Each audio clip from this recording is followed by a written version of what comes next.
میرے پیارے دوستوں، السلام علیکم ورحمۃ اللہ وبرکاتہ۔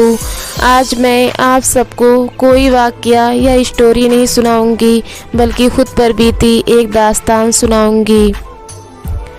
تو جب کبھی میں سورہ یاسین کی تلاوت کرتی تھی تو جب یہ آیت وَامْتَازُوا الْيَوْمَ أَيُّهَا الْمُجْرِمُونَ پڑھتی تھی تو مجھے بہت زور کا جھٹکا لگتا تھا۔ میرے رونگٹے کھڑے ہو جاتے تھے اور آنکھوں سے آنسو جاری ہو جاتے تھے۔ میں راتوں کو اکثر سوچا کرتی تھی کہ میرے ساتھ ایسا کیوں ہوتا ہے۔ پھر ایک دن خیال آیا کہ اس آیت کا ترجمہ تو دیکھ لوں، کیا ہے اس کا ترجمہ۔ جب میں نے اس آیت کا ترجمہ دیکھا تو مجھے پتہ چلا کہ اس آیت کا مطلب ہے کہ اور تم الگ ہو جاؤ آج اے مجرموں۔ میری زندگی میں زیادہ تجربات تو نہیں گزرے، لیکن میں آپ سب سے اس بات کو بیان کرنا چاہوں گی کہ جب میں اسکول جاتی تھی تو ٹیچر کلاس میں آ کر کہتی تھیں جن کو سبق یاد نہیں وہ الگ ہو جائیں۔ میں کلاس میں پڑھنے میں بہت اچھی تھی، لیکن کبھی کبھار سبق نہ یاد آنے پر یوں الگ کھڑے ہونے پر مجھے اپنی سخت توہین محسوس ہوتی تھی۔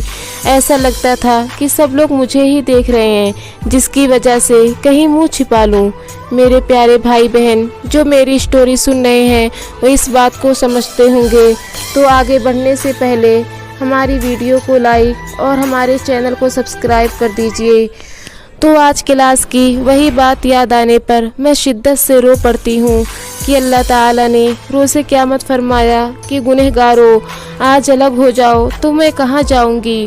وہاں پر تو میرے پاس نہ اگلا دن ہوگا زندگی کی طرف لوٹ جانے کا اور نہ کسی دوسری جگہ کا انتخاب ہوگا۔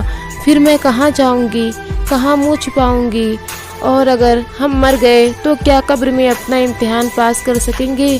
کیونکہ زندگی بہت مختصر ہے اور قبر کی زندگی بہت مشکل ہے۔